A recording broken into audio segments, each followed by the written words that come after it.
Okay, so it says Aisha manages a team of software developers. Explain the reason why it's important that Aisha acts ethically in relation to her team. Well, see, guys, questions like this are pretty much open-ended, and you guys need to be able to solve them like by thinking about them. Now, see, when I talk about ethics, I think ethics is a very general concept, right? So whenever you're answering such questions, you should keep this in your mind. So now, when you talk about ethics in a team, when you talk about, of course, so the reason why it is important that Aisha acts ethically is obviously because now, see, what you need to know is that she needs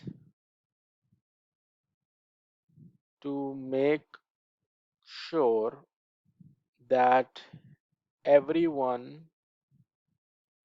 in the team feels valued and respected. Of course, she needs to make sure that it happens.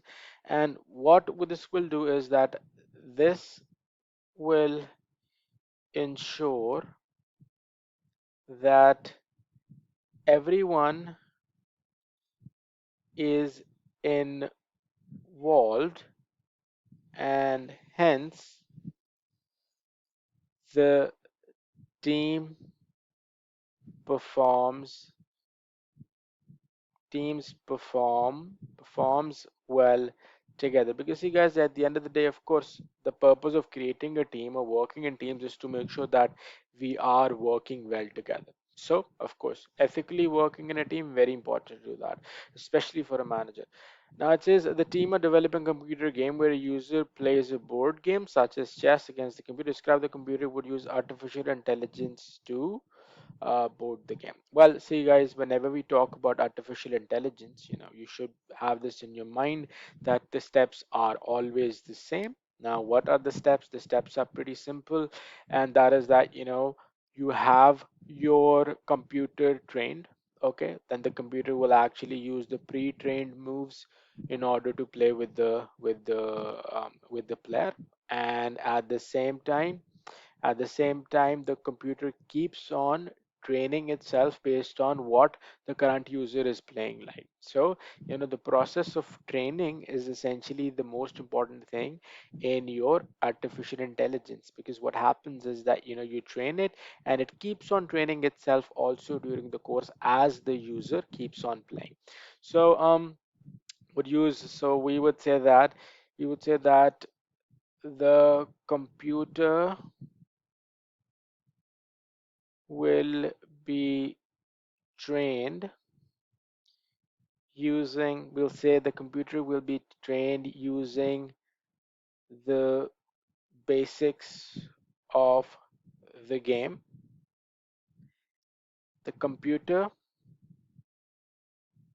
will use this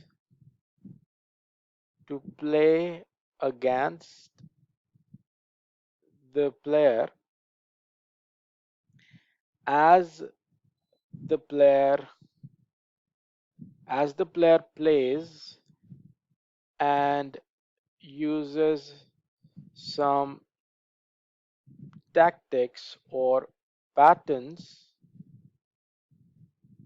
the computer will identify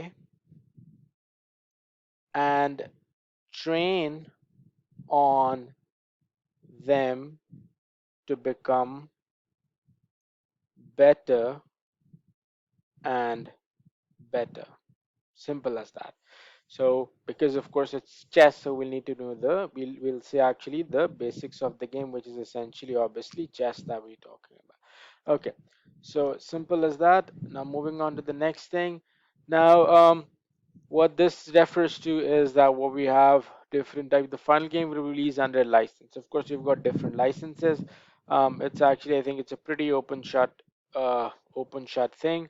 So freeware, the user can edit the source code. So the source code is allowed to be edited in freeware, Free Software Foundation, and the open source initiative. You're allowed to actually edit that. And now the user must always pay. While neither freeware or open source or shareware requires payment, but obviously commercial requires payment. The user can redistribute the software. The commercial doesn't allow it to be redistributed. The remaining ones, they do allow it to be redistributed. The user always gets a trial period. That's for shareware. The shareware, usually what happens is that the shareware always gives you a trial period. A commercial might give it, a commercial might not give it. That's so because it says always. If it would have said might, then we would have also underlined ticked the software, commercial software, because there are commercial softwares which at times do allow you, but it's not always. You get it?